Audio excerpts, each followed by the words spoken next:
We spent a lot of time thinking and discussing the events of the Ukrainian Revolution. We got an opportunity to speak with people of both political standpoints. Even our families can be either pro-Russian or pro-Ukrainian, but still we keep friendship and tolerance between each other. And as we live here in Luhansk, the boiling spot of the world's politics, we feel that we have to do something.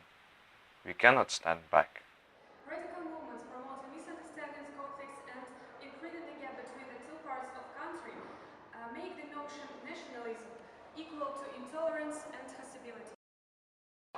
The history has been teaching us for many years that the national identity and proper nationalism have nothing to do with an obsession with national idea, which is likely to transform into Nazism.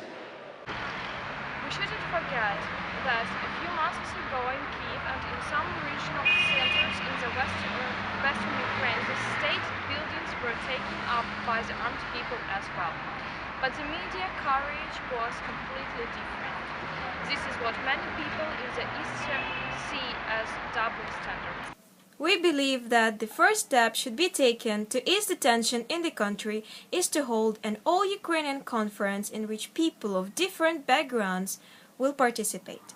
At the conference, the decision on presidential and parliamentary election should be approved. This will provide for the opportunity to have legitimate government. We shouldn't forget that the Verkhovna Rada for its people is its mind, conscience, and honor. It seems that these qualities are well hidden by our government from the eyes of its people today. We don't want to feel shame and disgrace anymore. We want to be proud of our country. Our parliament is in desperate need of highly qualified professionals and patriots who will serve as role models for its country and people who live in it. It's a pity that our government did not manage to take necessary preventive measure to avoid the loss of the Crimea, but now we must not let another invasion, occupation, annexation, whatever you call it, to happen. The steps the government can do in order to ease the tension are as follows: improve the process of decentralization, to provide the security for Russian and other linguistic minorities, and to conduct the disarmament of people regardless of their views and intentions.